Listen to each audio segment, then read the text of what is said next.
कह रहा है क्वेश्चन नंबर 15 का ए में कि निम्नलिखित रैखिक समीकरण युग्म को आलेखीय विधि द्वारा हल करें और इन रेखाओं और एक्स अक्ष से घिरे हुए क्षेत्र को छायांकित करें और छायांकित क्षेत्र का क्षेत्रफल भी ज्ञात करें। तो यहाँ तक हम लोग क्वेश्चन देखे थे ना, पिछला क्वेश्चन में इसी तरह का था, बस यहाँ इसमें जोड़ दिया है कि छायांकित क्षेत्र का क्षेत्रफल भी निकालना है। चलिए पहला ही क्वेश्चन देखो, दिया है 2x + y = 6 पहला समीकरण, और दूसरा है 2x - y = 0, यह आपका दूसरा समीकरण। तो लिखते हैं समीकरण 1 से, समीकरण 1 से, समीकरण 1 है 2x + y = 6, यानी y बराबर हो जाएगा 6 माइनस का 2x, यही ना हो जाएगा। चलो 6 माइनस 2x। अब लिखते हैं x बराबर 1 पर y बराबर क्या हो जाएगा 6 माइनस 2 गुना 1, यानी कि 6 में से 2 घट जाएगा, आपका आ जाएगा 4। ठीक है, x बराबर 2 पर, x बराबर 2 पर, यानी y बराबर अब आ जाएगा y बराबर 6 माइनस 2 गुना 2, 2 दूना 4 हो जाएगा, 6 में से 4 गया आपका 2 आ गया। चलिए इसका यहाँ पे हम लोग चार्ट बना लेते हैं। ठीक है, चलो भैया हम लोग यहाँ पे इसका चार्ट बना लिए,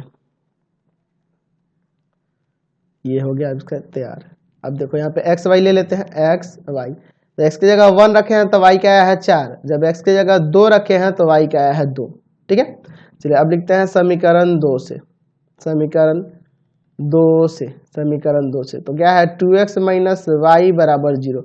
अच्छा यहाँ लिख सकते हैं ना y बराबर, ये देखो इधर आ गया y बराबर 2x, y बराबर 2x। तो अब यहाँ पे अगर x बराबर हम लोग 1 रखें तो y बराबर हो जाएगा 2 गुना 1, यानी कि 2 आ जाएगा। ठीक है, अच्छा x बराबर अगर 2 रखें तो y बराबर हो जाएगा 2 गुना 2, यानी कि 4 आ जाएगा। चलिए इसका भी हम लोग चार्ट यहाँ पे बना लेते हैं।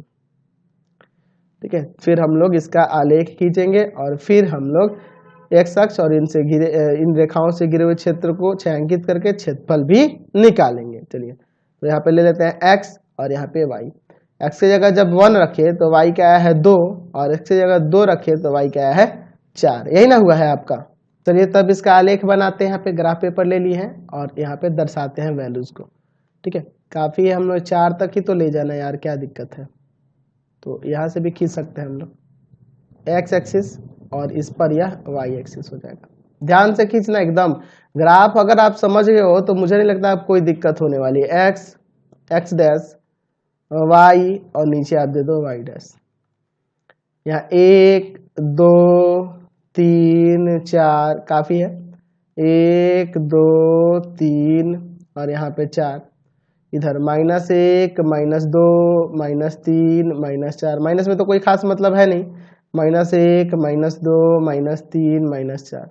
ठीक है, x का 1 y का 4, x का 1 और y का 4 कहाँ पे जाएगा x का 1 y का 4, तो x का 1 ये रहा और y का 4 ये रहा, 1, 4, x का 2 y का 2, x का 2 y का 2, 2, 2।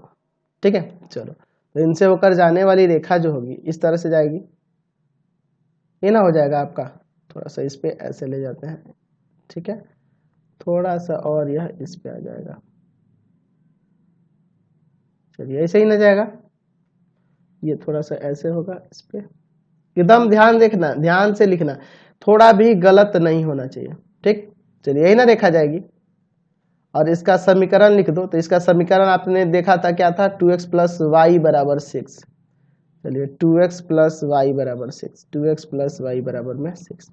चलिए दूसरे वाले के लिए देखो, x का 1 और y का 2, x का 1 और y का 2, 1, 2 है। चलो यहाँ पे लगा देता हूँ 1, 2। ठीक है, x का 2 y का 4, x का 2 y का 4, ये ना हो जाएगा 2, 4। अच्छा इन दोनों से होकर जाने वाली रेखा खींच देते हैं, तो ये कुछ इस तरह से जाएगी।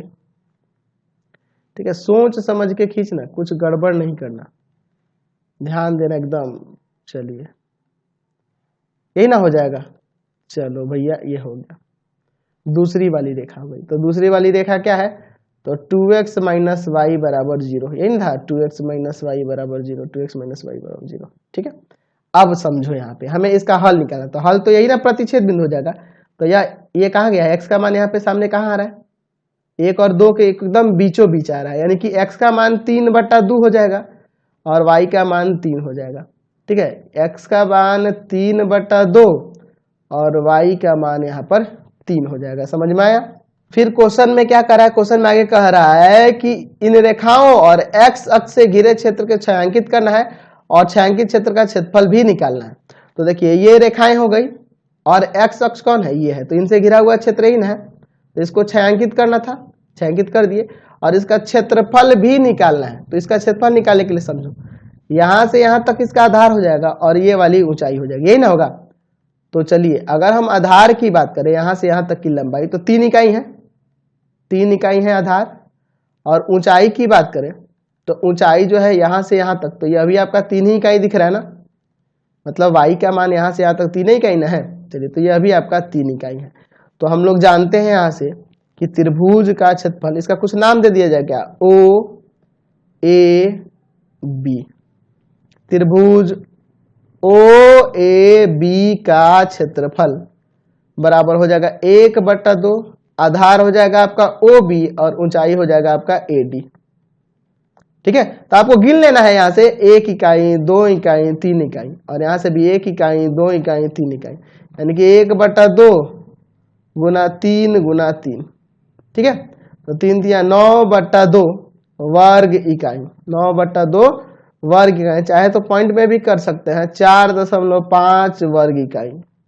ठीक है, यहाँ से हमने क्षेत्रफल भी निकाल दिया, छायांकित भी कर दिया और हल भी निकाल दिया। समझ में आया? कोई दिक्कत नहीं है, आगे बढ़ सकते हैं अब हम लोग। अच्छा, इसी में कह देता कि y अक्ष से घिरे क्षेत्र का क्षेत्रफल निकालना है, y अक्ष इन रेखाओं से, तो इसको आगे यहाँ बढ़ा देते, y अक्ष वाला ये वाला क्षेत्र हो जाता। ठीक है, और इसका क्षेत्रफल निकाल लेते आप। तो ये देखो आगे जाके ये कहाँ पे प्रतिच्छेद करता है एक्चुअल में, यह आगे जाके प्रतिच्छेद करता है 6 पर ना, यहाँ इसके बाद 5 होता है, यहाँ पे 6 होता, 0,6 पे। तो यहाँ से यहाँ तक की दूरी 6 इकाई हो जाती, और यह ऊंचाई कितना हो जाता है, तो ऊंचाई ये आपका कितना है, 3/2 हो जाता, 3/2 ऊंचाई हो जाता, आधार 6 हो जाता, तो इसका भी क्षेत्रफल निकाल देते। तो बहुत सिंपल है, आगे क्वेश्चन y अक्ष पे दिया है इसलिए मैंने ये आपको बता दिया, तो आप वो बना लेना, मैं दोबारा अब उसको बताऊंगा तो फिर टाइम बर्बाद होगा। क्वेश्चन नंबर 17 देखो क्या